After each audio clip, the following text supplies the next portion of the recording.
अगर किसी को ज़रूरत है ऑक्सीजन सिलेंडर्स की, ये जो स्क्रीन पर नंबर्स दिए गए हैं, आप इन नंबर पर कांटेक्ट कर सकते हैं। ये बिल्कुल फ्री ऑफ कॉस्ट रहेगा।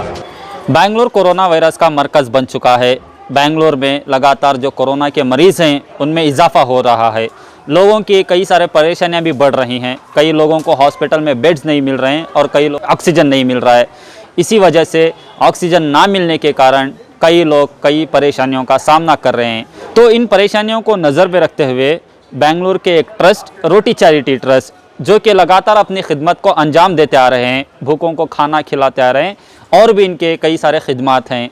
इन्होंने इस परेशानी को नज़र में रखते हुए अभी जो ऑक्सीजन की बहुत बड़ी एक कमी नज़र आ रही है, लोगों को ऑक्सीजन नहीं मिल रहा है, तो इन्होंने एक बड़ा कदम उठाए कि रोटी चैरिटी ट्रस्ट की जानिब से लोगों तक ऑक्सीजन को पहुंचाया जाए। इनके पास तकरीबन 70 सिलेंडर्स मौजूद हैं और 5 कॉन्सेंट्रेटर्स मौजूद हैं। तो आइए जानते हैं यहाँ के जो रोटी चैरिटी के फाउंडर हैं सैयद गुलाब से, इसके क्या तफसीलात हैं।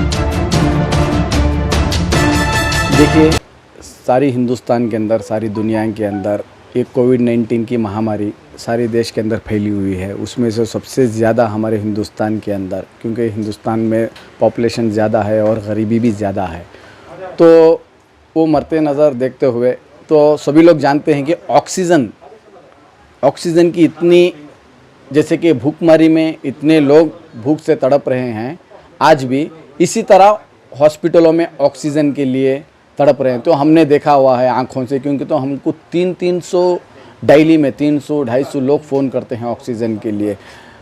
300 से 250 लोग फ़ोन करते हैं। ये तो बहुत बड़ा चैलेंज है हमारे ऊपर। अभी गवर्नमेंट का हिसाब एक तरफ रखिए, क्योंकि तो इंसानियत के नाते हम लोग क्या करेंगे, क्योंकि तो ये जो मौका है ना फिर दोबारा नहीं मिलेगा।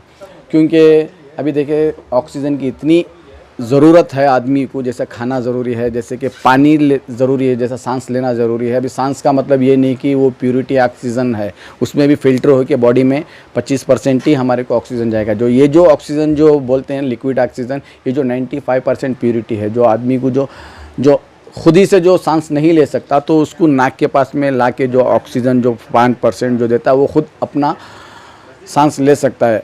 तो ये मसला सारी दुनिया में फैला हुआ है। तो हमने भी एक पहल की तकरीबन हमने भी 25 दिनों से बड़े जंबू सिलेंडर दे रहे थे।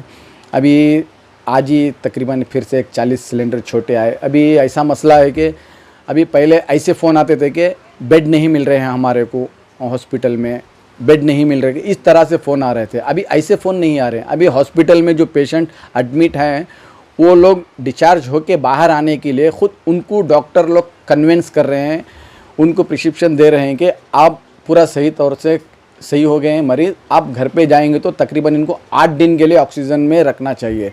दिन में 2-2 घंटा, दिन में शाम में 2-2 घंटा, 2-2 लीटर का हिसाब है। वो बता रहे हैं कि खुद हॉस्पिटल से, मतलब अटेंडर्स लोग जो पेशेंट्स के साथ में रहते हैं, वो लोग फ़ोन कर रहे हैं। ये बहुत सोचने वाली बात है कि अभी तक भी ऑक्सीजन की महामारी दुनिया से नहीं गई, क्योंकि तो खुद डॉक्टर लोग कन्विंस कर रहे हैं। क्योंकि तो मेरे को इतने कॉल्स आ रहे हैं कि हॉस्पिटल में रह के, भाई आप बोलेंगे तो मैं डिस्चार्ज करूँगा। ये कौन सा मसला है भाई, आप बोलेंगे तो मैं डिस्चार्ज करूँगा, बोले तो मतलब क्या है, ऑक्सीजन की कमी घर में जाने के बाद में भी कमी महसूस हो रही है। इसीलिए हमने अभी छोटे सिलेंडर रखे हुए हैं। अभी दिन में 2-2 घंटा बोलेगा तो भी एक छोटा सिलेंडर तकरीबन 10 लीटर का, 6 लीटर का, तकरीबन 2-2 दिन तक काम आ जाएगा। हम लोग तो ऑक्सीजन इसलिए दे रहे हैं कि उनको इमरजेंसी सपोर्ट, ताकि उनको बेड नहीं मिले जब तक के लिए 24 आवर्स के लिए या 48 आवर्स के लिए इमरजेंसी हम ऑक्सीजन दे रहे हैं। हमारे पास एक कंसल्टेटर भी हैं, तकरीबन 5 गए हुए हैं। हम वो भी सपोर्ट कर रहे हैं आदमियों को जिन की जिस तरीके से ज़रूरत। जी, आपका सवाल है कि ये दूध का बोतल सिलेंडर में क्यों लगा हुआ है।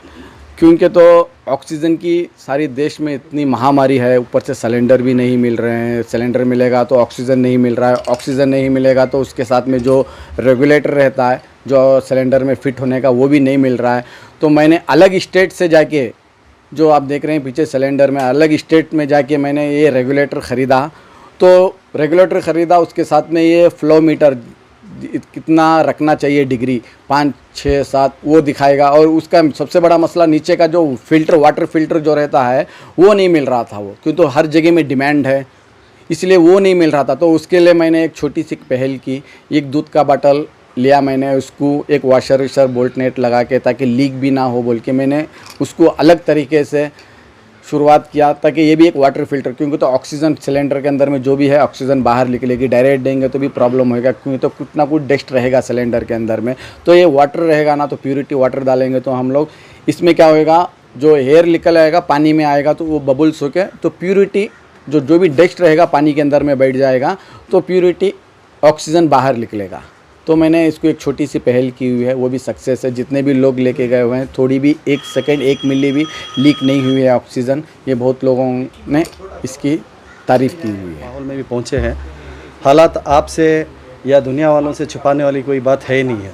आज के हालात क्या हैं, ये हर घर का बच्चा जानता है, ये हर घर का बड़ा भी जानता है कि हालात किस तरह से गुजर रहे हैं। इन्हीं हालातों को देखते हुए जिस तरह से हमारे फाउंडर ने जो अपनी कोशिश की, जिस तरह से तकलीफ़ से, परेशानियों से, और जो फाइनेंशियल कंडीशंस भी ऊपर नीचे थे, उस हिसाब से हर चीज़ करते हुए इसने बहुत सारा मटेरियल इन्होंने जमाया कि हमारे पास रिक्वायरमेंट, ऑक्सीजन रिक्वायरमेंट्स के कॉल सबसे ज़्यादा आना चालू हो गए। इन्होंने खाने का तो काम चल ही रहा था, आज ये तो ट्रस्ट है, तो लोगों को लगा कि यहाँ से ऑक्सीजन भी मिलेगा, जो कि बहुत सारे वॉलंटरली कर रहे थे। तो उन्हें एक उम्मीद जागी कि भाई रोटी चैरिटी से हमें ऑक्सीजन की भी शायद ज़रूरत पूरी हो जाएगी। तो हमें बहुत सारे कॉल आने लगे, तो उस हिसाब से बहुत मुश्किलात से मटेरियल हमारे पास जमा, और बहुत सारी डिटेल्स इन्होंने जो हॉस्पिटल की बताई कि किस तरह डिस्चार्ज के बाद भी, पोस्ट डिस्चार्ज के बाद भी लोगों को ऑक्सीजन की रिक्वायरमेंट है, और कुछ इमरजेंसी जिनको बेड नहीं मिल रहा है उनके लिए किए। और बहुत सारा हम लोग टेक्निकल सपोर्ट भी दे रहे हैं कि बहुत सारे लोगों का हम लोग डिटेल्स ले रहे हैं। हम लोग भी खुद कांटेक्ट करने की कोशिश कर रहे हैं कि कहाँ बेड्स अवेलेबल हैं, कौन कर रहा है। और ऐसे बहुत सारे ग्रुप बने हैं जो ये सपोर्ट भी कर रहे हैं, बेड दिला रहे हैं, फ्री बेड्स का इंतज़ाम कर रहे हैं, BBMP से वो सपोर्ट कर रहे हैं। तो ये सब चीज़ें चल रही थी।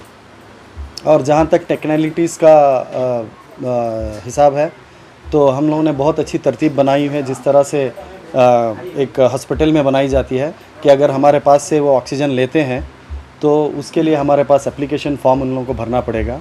पहले तो उनके पास RT-PCR रिपोर्ट पॉजिटिव होनी चाहिए, दूसरा उनकी SRF-ID और BUID क्रिएट होनी चाहिए।